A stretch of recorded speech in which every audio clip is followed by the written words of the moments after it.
Hello guys, self studies में आपका स्वागत है। आज का जो हमारा वीडियो है ये राजस्थान पुलिस कांस्टेबल 2025 का जो एग्ज़ाम हुआ था उसकी सेकंड शिफ्ट का सोल्यूशन है मैथ्स का ना। तो कुल 18 सवाल आए थे, उनका सोल्यूशन हम देखेंगे। शिफ्ट वन का पहले ही अपलोड कर दिया, आप सेल्फ स्टडीज़ पे जाके देख सकते हैं उसको। तो पहला सवाल क्या है कि एक हॉकी टीम ने खेल में 6 जीते और 8 हार गए।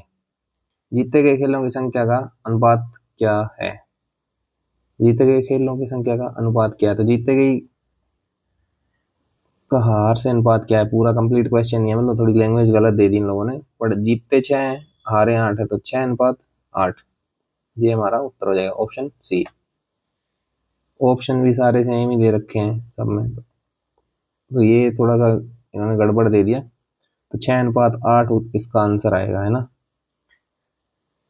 नहीं तो जीते की संख्या का अनुपात ऐसे भी निकालने को ये भी हो सकता है कि 6 जीतते हैं और टोटल कितने मैच थे, 14, तो 6:14 ये भी हो सकता था।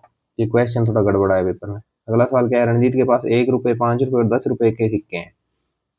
तो 1 रुपये, 5 रुपये और 10 रुपये के सिक्के हैं जिनका कुल मूल्य 480 रुपये है। यह देखते हुए कि सभी मूल्य के सिक्कों की संख्या समान है, उसके पास कुल कितने रुपए हैं। तो हम मान लेते हैं कि सब रुपए की संख्या कितनी है, एक्स एक्स एक्स। ये रुपए में वैल्यू होगी, ये संख्या होगी। अब 1 रुपए के एक सिक्के हैं, तो मूल्य कितना हो गया, 1x, यानी x ही आ जाएगा। 5x, 5 रुपए के एक सिक्के हैं तो टोटल रुपए कितने, 5x। 10 रुपए के एक सिक्के हैं तो 10x। तो कुल कितना हो, कुल मूल्य कितना हो जाएगा, 5 1 6 और 10 से 16x। 16x की वैल्यू हमें दे रखी है, कितनी है, 480। तो x बराबर कितना आ जाएगा, 480/16। तो 16 3 48 30, यानी x की वैल्यू 30 आ गई। तो उसके पास कुल कितने सिक्के हैं, तो कुल सिक्के कितने हैं, एक्स एक्स एक्स, 3x हैं। तो कुल सिक्के आ जाएंगे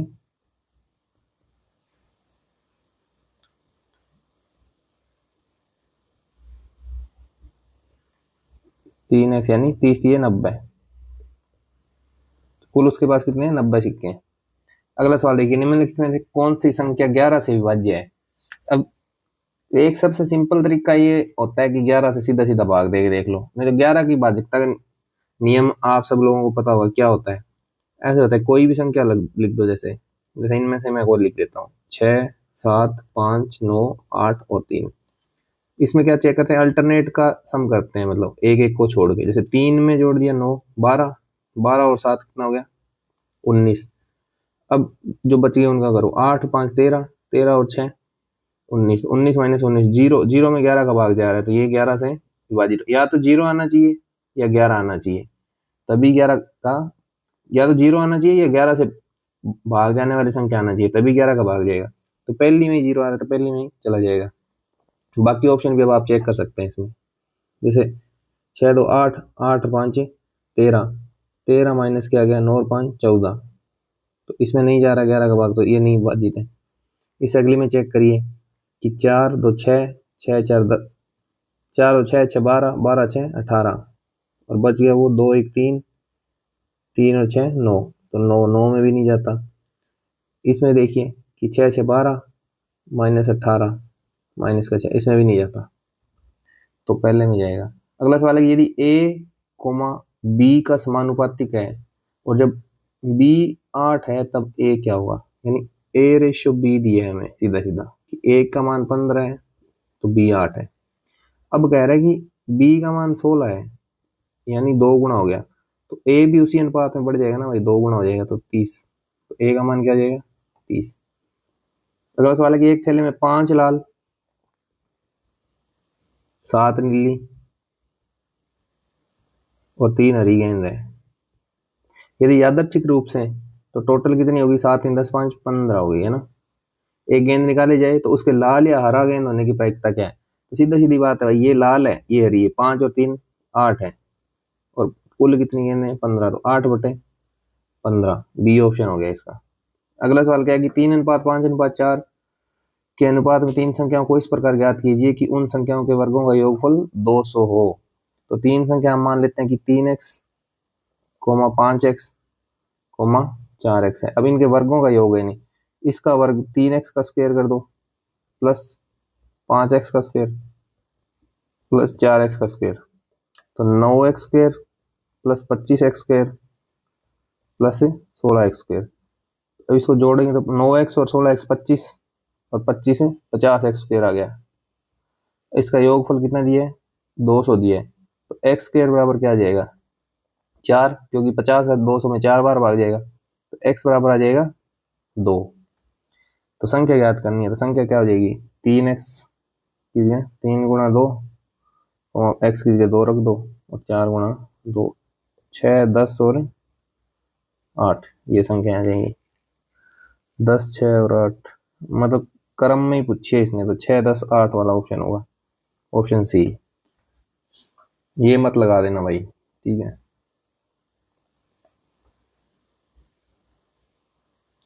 दो संख्याओं का गुणनफल 0.03 है, तो दो संख्या मैंने मान ली कि a और b है ना, कि a गुणा b जो है वो 0.03 है। अब 0.03 में ये पॉइंट हटाएंगे तो क्या आ जाएगा 3/1 और 2 जीरो आ जाएगी ना आगे इसके, 3/100 आ गया, ठीक है। उनमें से एक संख्या दूसरी संख्या का 1/12 है, यानी a जो है वो b का 1/12 है, ठीक है, समझ गए। फिर क्या संख्याओं को ज्ञात कीजिए, तो a बराबर b/12 रख दो इसमें, तो a की जगह b/12 गुणा b बराबर क्या आ गया 3/100। तो ये क्या गया b गुणा b क्या आ गया b², ये 12 उधर जाएगा तो 3 से गुणा हो जाएगा और बट्टे में 100, तो 36/100 आ गया। तो b बराबर क्या आएगा, इसका अंडर रूट ले लेंगे, 36 का 6 आ गया, 100 का 10 आ गया, यानी b बराबर आ गया 0.6। तो अब a बराबर निकालेंगे, तो a बराबर वैसे 0.6 एक ही ऑप्शन में, ये ऑप्शन हो गया। फिर भी a निकालना है तो यहाँ से निकाल लो कि b का मान है 0.6 गुणा 1/12, ये पॉइंट हटेगा तो बटे में 10 आ जाएगा, तो 6/10 गुणा 12, तो 6 दूनी 12, 1/2 होता है 0.5 और एक जीरो एक्स्ट्रा है तो 0.05। ये समझ में आ रहा है ना कैसे कैलकुलेट होता है। एक त्रिभुज में दो कोणों का योग 120 डिग्री है, तीसरे कोण का परिमाण क्या है। तो सिंपल सी बात है, त्रिभुज के तीनों कोण होते हैं ए, उनका योग 180 होता है, ए बी और ये सी कोण है, तो a प्लस बी प्लस सी बराबर 180 होता है, दो का 120 दिया है तो सी बराबर कितना आ जाएगा 60। अगला सवाल है कि 50 का कितना प्रतिशत 12 है, तो 12 50 का कितना प्रतिशत है ये पूछ रहा है, तो 12/50 गुणा 100 तो कितना आ जाएगा 24%। कैसे 12 50 का गया इसमें दो बारी, 12 दूनी 24, 24% आ जाएगा। अगला सवाल क्या कह रहा है कि निम्न में कौन सा भिन्न आरोही क्रम में है। आरोही क्रम का मतलब समझो, सबसे पहले तो आरोही क्रम का मतलब होता है बढ़ता क्रम, ठीक है। आरोही और अवरोही होता है क्या होता है घटता क्रम।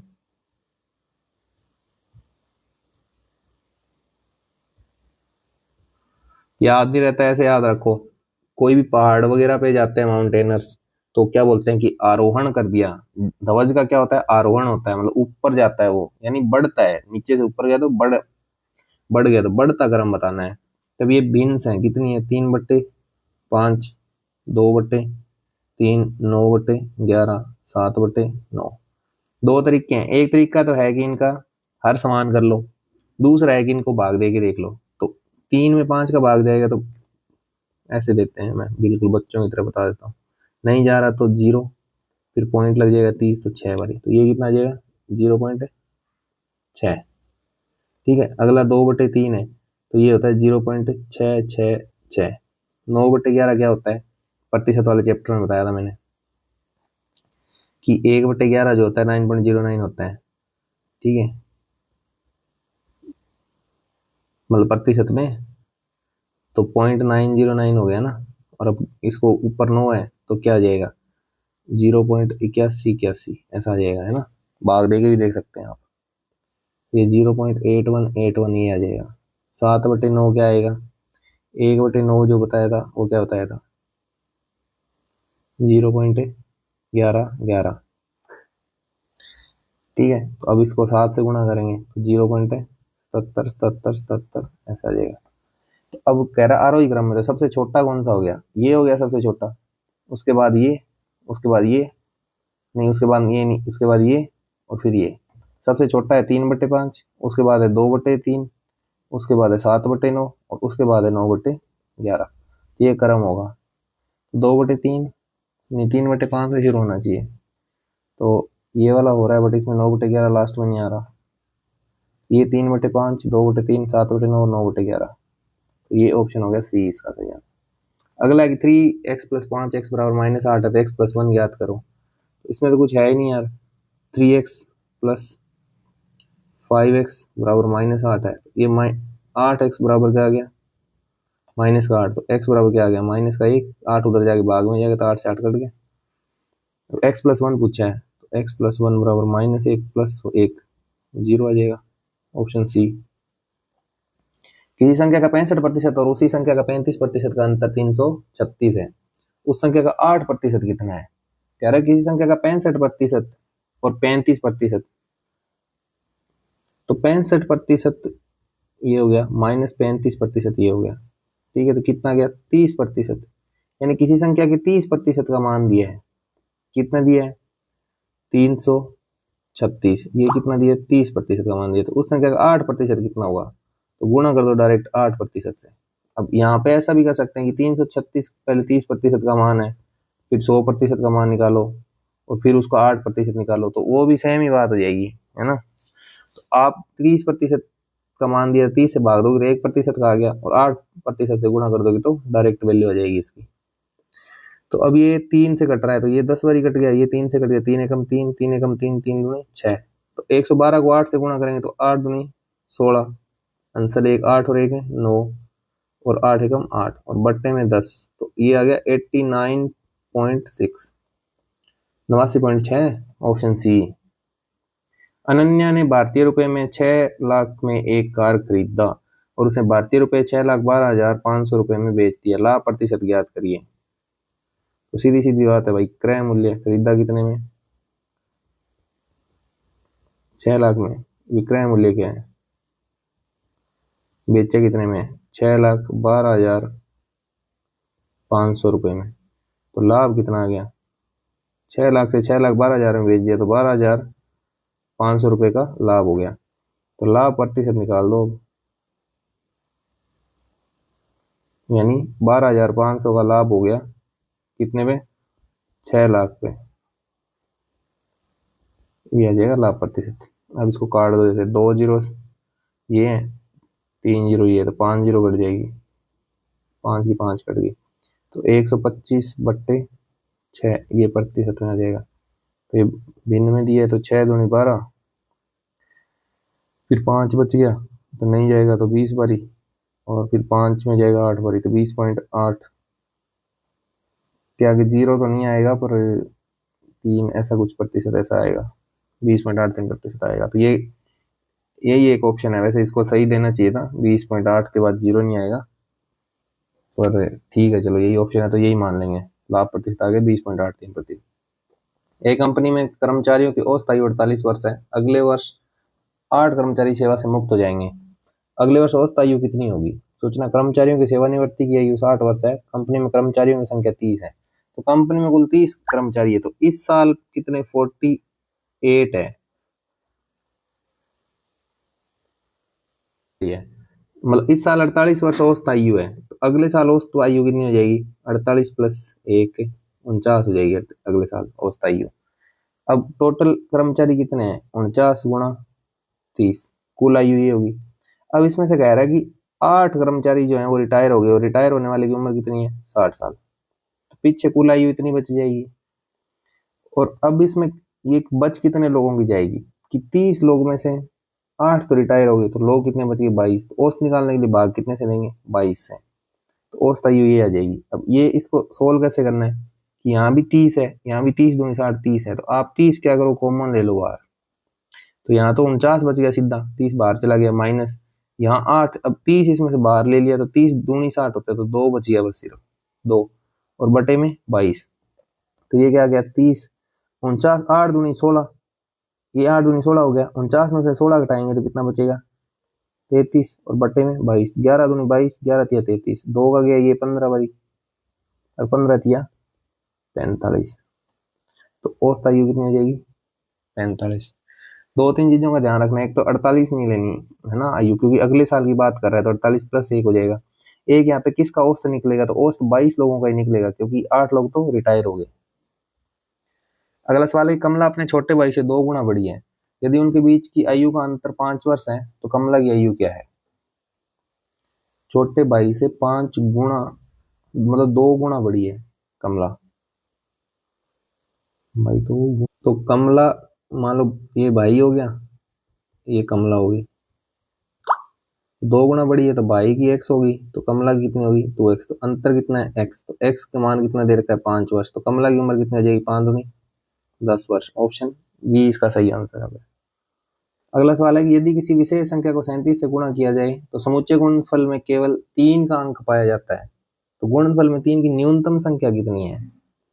तो ये कह रहा है कि किसी विशेष संख्या को 37 से गुणा किया जाता है, तो एक दो तीन चीजें आप 37 के लिए याद होनी चाहिए आपको, कि 37 से गुणा किया जाएगा तो समुच्चय गुणनफल में केवल 3 का अंक पाया जाता है, तो गुणनफल में 3 की न्यूनतम संख्या क्या आती है। मतलब ये ऐसे कह रहा है कि 37 को किसी संख्या से गुणा करेंगे ना तो ऐसा ऐसा नंबर आएगा कोई, इसमें 3 ही 3 होगा। अब कितने मिनिमम कितने 3 होंगे ऐसे में, ये पूछ रही है। तो 37 को ना आप एक बार गुणा करके देखिए कि 37 दुए कितना 74 होता है, 37 एकम 37, फिर 37 गुणा 2 74, फिर 37 गुणा 3 कितना होता है 111 होता है।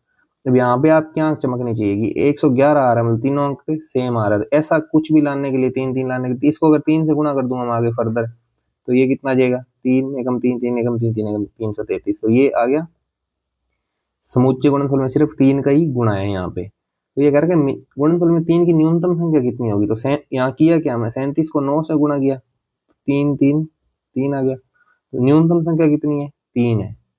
3 की न्यूनतम संख्या कितनी है 3 है, बट ऑप्शन में कहीं भी 3 नहीं है, तो ये ऑप्शन ना यहाँ पे गलत दिए हैं, ये वाला ऑप्शन यहाँ पे 3 मान के चलना चाहिए, या तो बोर्ड ने सवाल गलत दिया या टाइपिस्ट ने गलत टाइप कर दिया, बट इसका उत्तर यही होगी, समुच्चय गुणनफल मिनिमम 3 की संख्या 3 होगी। अगला सवाल है कि 110 मीटर गुणा 60 मीटर की घास आच्छादित आयताकार प्लॉट के अंदर चारों ओर 2 मीटर चौड़ी बजरी का रास्ता बनाना है, ₹2 प्रति वर्ग किलोमीटर की दर से बजरी बिछाने की लागत क्या है। तो आयताकार रास्ता है ऐसा, देखिए ठीक है। अब इसके अंदर क्या कर रहा है, इसके पास पास ना से एक बजरी का रास्ता बना रहा है ऐसे, तो ये वाला रास्ता है,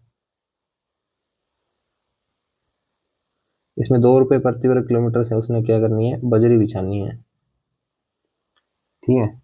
इसमें कितना पैसा लगेगा, तो ये 110 मीटर तो क्या है लंबा और 60 मीटर चौड़ा है, तो अब ये 2 मीटर है इतना यहाँ पे, तो इसकी आप अपने क्या निकालना पड़ेगा, इसका एरिया क्षेत्रफल, तो पहले ये यहाँ से मिला दिया, यहाँ से ये यहाँ से मिला दिया, यहाँ से मिला दिया, तो ये 110 मीटर इस तरफ है ऐसे लंबा 110 मीटर, और ऐसे चौड़ा कितना है 2 मीटर, तो इसका एरिया कितना आ जाएगा आयताकार पट्टी का क्षेत्रफल,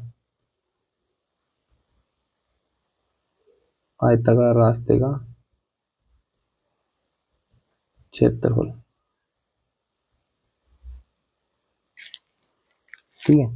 इसका क्षेत्रफल कितना आ जाएगा कि 110 गुणा 2, ये तो यहाँ से आ जाएगा ना 110 गुणा 2, ये नीचे वाले का सेम ऊपर वाला आ जाएगा 110 गुणा 2। अब यहाँ पे ध्यान देना आपको कि यहाँ कितना एरिया है, इतना ही तो एरिया बचा, ये तो ऊपर वाला काउंट हो गया हमने, ठीक है। ये एरिया निकालने के लिए हम क्या करेंगे कि 60 में से 2 इधर कम हो गए 2 इधर कम हो गया, तो कितना बचेगा 60 - 2 कितना बचेगा 56, और इसकी चौड़ाई भी 2 ही है, और सेम ही इधर वाला भी एरिया आ जाएगा +56 गुणा 2। अब एक तो तरीका ये हो गया, तो ये 220 हो जाएगा, 11 दूनी 20 22 220 तो 440 हो गया, और ये भी 56 गुणा 2 कितना होता है 112, और 56 गुणा 2 112, तो 224 ही हो गया, तो 400 और 200 600, 40 और 20 कितना हो गया 64, तो 664 आ गया, ठीक है। अब लागत कितनी आएगी 664, 1 वर्ग किलोमीटर के लिए ₹2 लगते हैं, तो गुणा 2, तो 4 दूनी 8, 6 दूनी 12 आंसर आ गई, 6 दूनी 12 1 है 13, तो ₹1328 होगी लागत, सी ऑप्शन। अब ये इसको कैलकुलेट करने का ना एक तरीका और भी होता है, आप ये देखिए कि मैं डायरेक्ट गुणा कर दूं अगर इसको, 110 गुणा 2, 110 गुणा 2 तो आ ही गया। अब अगर मैं इस पूरे का ही ले लूँ, 60 गुणा 2 ले लूँ, तो ये वाला एरिया, इतना एरिया जो है ये मैं एक्स्ट्रा काउंट कर लिया, इधर ये इतना एरिया फिर एक्स्ट्रा काउंट कर लिया, इधर भी इतना एरिया एक्स्ट्रा काउंट हो गया, इधर भी इतना एरिया एक्स्ट्रा काउंट हो गया।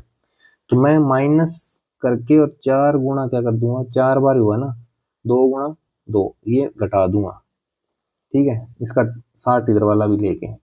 बट वो यहाँ कैलकुलेशन आसान ही है, तो ये इतना करने की जरूरत नहीं है, आप डायरेक्ट ऐसे करिए। अगला सवाल है कि m का मान ज्ञात कीजिए। अच्छा, ये m दिया है यहाँ, बटे में इसका मान ज्ञात करना है, तो कुछ नहीं भाई, 17 गुणा 2 कितना हो जाएगा, 34 माइनस 10, तो 34 माइनस 10 बटे 2 प्लस m और बराबर है 4। तो 34 माइनस 10 कितना आ गया, 24 आ गया। ये इधर 2 प्लस m गुणा में जाएगा, तो गुणा 2 प्लस m हो जाएगा। तो ये 24 बराबर 4 दूनी 8, पहले 2 में गुणा हुआ, फिर 4 m में गुणा हुआ, 4m हो जाएगा। तो 4m बराबर क्या आ जाएगा, ये 8 उस तरफ जाएगा, घट जाएगा, तो 24 में से 8 गया 16, तो m बराबर क्या आ जाएगा, 4। ऑप्शन ए इसका सही आंसर है। धन्यवाद, आज की क्लास यहीं पे खत्म होगी। इस क्लास की पीडीएफ लेने के लिए आप टेलीग्राम में जाके ये सर्च करिए सेल्फ स्टडीज, वहाँ पे इसकी पीडीएफ मिल जाएगी। और इसके बाद हम अगली पीवाईक्यू सीरीज में आपको करवाएंगे, कौन से पेपर करवाएंगे देखते हैं। मैं जल्दी आपको बता दूंगा टेलीग्राम पे कि कौन सा पेपर इसके बाद करवाएंगे। Thank you.